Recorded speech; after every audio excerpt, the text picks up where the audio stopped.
Hi friends, ఈ వీడియోలో మనం Nifty and bank Nifty analysis చేసుకుందాం. నిఫ్టీలో ఈ లెవెల్ అనేది ఇచ్చానా, ఈ లెవెల్ పైన ఓపెన్ అయింది. ఈ లెవెల్ పై ఓపెన్ అయ్యి ఈ యొక్క లెవెల్ని ఇంకా బ్రేక్ చేయలేదు. అంటే మోస్ట్లీ రేపు మార్కెట్ ఈ లెవెల్ని బ్రేక్ చేయటానికి ట్రై చేసినట్లయితే, వన్ డే టైం ఫ్రేమ్లో చూసినట్లయితే రేపు మార్కెట్లో గ్యాప్ అప్ అయి ఈ లెవెల్ వరకు వచ్చి ఇక్కడ సపోర్ట్ తీసుకొని మార్కెట్ పైకి వెళ్ళాలి ఫస్ట్ థింగ్.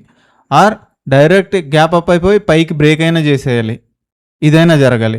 ఆర్ లిక్విడిటీ తీసుకొని ఈ లెవెల్ నుంచి ఈ లెవెల్ వరకైనా వచ్చేయాలి. ఆ తర్వాత నెక్స్ట్ వీక్ అనేది పైకైనా వెళ్ళొచ్చు, అలా జరగచ్చు. కానీ వీక్లీ టైం ఫ్రేమ్లో మనం చూసినట్లయితే ఇక్కడ క్యాండిల్ అనేది అలా కాదు.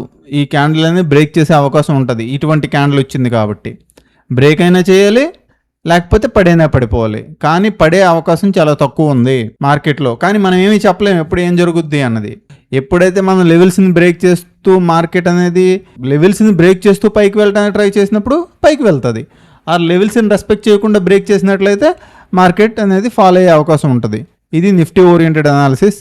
బ్యాంక్ నిఫ్టీ నిన్న మనం ఎలా అయితే చెప్పానో, మీరు వెళ్ళి వీడియో చూడండి, ఒక డోజీలా ఏర్పరచొచ్చు అని చాలా గట్టిగా చెప్పా.